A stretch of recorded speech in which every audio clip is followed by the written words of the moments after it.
इस बीच एक बड़ी खबर भी आने वाली है। बड़ी खबर आ गई है, बड़ी खबर, ओवैसी का जल्द बंगाल दौरा। ये इस वक्त की बहुत बड़ी खबर। ओवैसी जल्द बंगाल दौरा कर सकते हैं। बंगाल में चुनाव लड़ेगी एमआईएम, ये ऐलान ओवैसी की तरफ से कर दिया गया। ओवैसी की हैदराबाद में बाकायदा एक बैठक हुई थी और अब जो बड़ी जानकारी मिल रही है कि ओवैसी जल्द ही बंगाल का दौरा कर सकते हैं। बंगाल में चुनाव लड़ेगी एमआईएम, ये इस वक्त की बहुत बड़ी खबर मिल रही है। 6 महीने हैं अभी चुनाव ने, लेकिन अभी से ही लगातार राजनीतिक सरगर्मियां पश्चिम बंगाल में शुरू हो चुकी है। और इस सब के बीच जो बड़ी खबर मिल रही है वो ये कि असदुद्दीन ओवैसी की पार्टी भी बंगाल में अपनी किस्मत आजमाएगी, यानी चुनाव लड़ेगी ओवैसी की पार्टी एमआईएम। हैदराबाद में बाकायदा इसको लेकर रणनीति बनी है, बैठक हुई है और यह विचार किया गया है कि बंगाल में चुनाव लड़ा जाएगा। हालांकि पहले ही ऐलान कर चुके हैं असदुद्दीन ओवैसी, ये कहते हुए कि हाँ हम लड़ेंगे बंगाल में। और इस सब को लेकर अब उनकी तरफ से कवायद भी शुरू हो चुकी है। जो बड़ी जानकारी मिल रही है वो ये कि ओवैसी जल्द कर सकते हैं बंगाल का दौरा। बंगाल में चुनाव लड़ेगी एमआईएम। एमआईएम बंगाल में चुनाव लड़ती है तो फिर किस तरीके के समीकरण बनेंगे ये भी देखना दिलचस्प होगा। हालांकि आपको यह भी बता दें कि जल्द ही बंगाल दौरे की जानकारी ओवैसी की मिल रही है। अरुण हमारे सहयोगी हमारे साथ बने हुए हैं। अरुण, आपके पास क्या जानकारी? ओवैसी जल्द बंगाल का दौरा कर सकते हैं और यह कहा जा रहा है कि एमआईएम भी बंगाल में चुनाव लड़ेगी। देखिए, जिस तरह की बात ओवैसी ने कही है, पश्चिम बंगाल के तमाम नेताओं को अपने घर उन्होंने हैदराबाद में बुलाया था, उनसे बातचीत की है और बिहार में जिस तरह से उनको सफलता मिली है उसके बाद से निश्चित रूप से, और वही इलाका था पश्चिम बंगाल से लगा हुआ जो बिहार का इलाका था, उसी इलाके में सीमांचल में उनको अच्छी सफलता मिली है। तो उसके बाद असदुद्दीन ओवैसी की पार्टी जो है वो पश्चिम बंगाल में भी जोर आजमाइश करने के मूड में है, चुनाव लड़ने के मूड में। और खासतौर से मुर्शिदाबाद के आसपास के इलाके या वो जिले या वो विधानसभा क्षेत्र जहां पर मुस्लिमों की आबादी 30 से 40% है, वहां पर एआईएमआईएम आना चाहती है, असदुद्दीन ओवैसी आना चाहते हैं। उनके जहन में खुद को राष्ट्रीय पार्टी बनाने का की एक बहुत ठीक है अरुण, आपके पास लौटेंगे। वारिस पठान इस वक्त हमारे साथ एमआईएम से फोन लाइन पर जुड़ गए हैं। वारिस पठान जी, कब ओवैसी बंगाल का दौरा कर सकते हैं और किस तरह की रणनीति आप बंगाल में चुनाव लड़ने की आप लोगों की?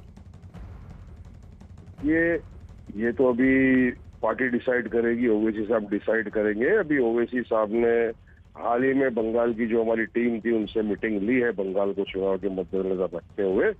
अब देखेंगे, पार्टी डिसाइड करेगी कितना, कहाँ लड़ना, कब लड़ना, नहीं लड़ना, वो सारी चीजें तो अभी मतलब अभी तय नहीं है कि आप लड़ेंगे कि नहीं लड़ेंगे? जी अभी तय आप लोगों की तरफ से नहीं किया गया कि लड़ेंगे कि नहीं लड़ेंगे? तो पार्टी डिसाइड करेगी ना। अभी पार्टी ने, जैसा मैंने आपको बताया कि 2-3 दिन पहले मीटिंग ली है, हमारी बंगाल की यूनिट को बुलाया था दिल्ली हैदराबाद में, साहब ने सबसे बात किया है और अभी देखते हैं आगे क्या रणनीति बनती है। पार्टी फैसला करेगी। अब पार्टी फैसला करने के बाद आपको बताया जाएगा क्या करने वाले। सीमांचल के एरिया में जिस तरीके से प्रदर्शन रहा पार्टी का, उसके बाद ये कहा जा रहा था कि आपकी पार्टी बंगाल में भी चुनाव में उतर सकती है, ये कब तक फैसला हो सकता है? ओवैसी कब बंगाल के दौरे पर पहुंचेंगे, इसको लेकर तो बातचीत हुई होगी, क्योंकि ये जानकारी मिल रही है कि पार्टी की बाकायदा बैठक हुई है हैदराबाद में इसको लेकर। जी बिल्कुल, पार्टी की बैठक हुई हैदराबाद में बाकायदा बंगाल को चुनाव को लेकर। बंगाल के जो हमारे जिम्मेदारान थे उनको बुलाया गया था, सबसे मीटिंग हुई है। आप कब कैसा लड़ना, क्या आगे की रणनीति, वो तो पार्टी डिसाइड करेगी। और बिल्कुल वहाँ पे जीते हम लोग, सीमांचल के अंदर तो अच्छा रिजल्ट आया हमारा, 5 हमारे एमएलए जीत कर आए। उसके बाद में हैदराबाद में आपने देखा कि हम लोग 51 सीटों पे लड़े और 44 हमारे कॉर्पोरेटर जीत कर आए। तो आज की तारीख में देश देख रहा है हमारी पार्टी की तरफ और उसको बहुत सारी उम्मीदें लगी हुई है मजलिस इत्तेहादुल मुस्लिमीन से। अब आगे का जो भी रणनीति होगी, फैसला पार्टी करेगी और जैसा फैसला होगा आप लोगों को बता दिया जाएगा। वारिस पठान जी, अच्छा ये भी आरोप आप लोगों पे लगता रहा है कि आप चुनिंदा राज्यों की तरफ रुख करते हैं, चुनिंदा राज्यों में रुख करते हैं जहां पर आपको लगता है कि हाँ आपका प्रदर्शन अच्छा हो सकता है, वहां आप पहुंचते हैं। इस पर आप किस तरीके से रिएक्ट करेंगे? गलत बात, ये सब गलत बातें, बकवास बातें। हम लोग तो हर जगह लड़े, महाराष्ट्र में लड़े, पहले तमिलनाडु में लड़े थे हम लोग, वनायमवाड़ी में, उत्तर प्रदेश में लड़े, बिहार में सीमांचल में लड़े।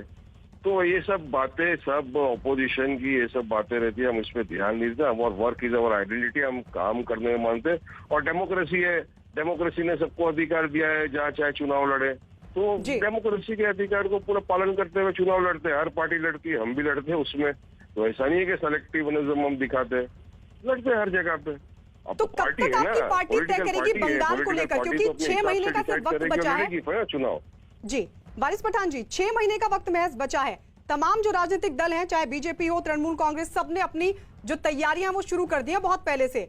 आपकी पार्टी अभी तक डिसाइड नहीं कर पाई है?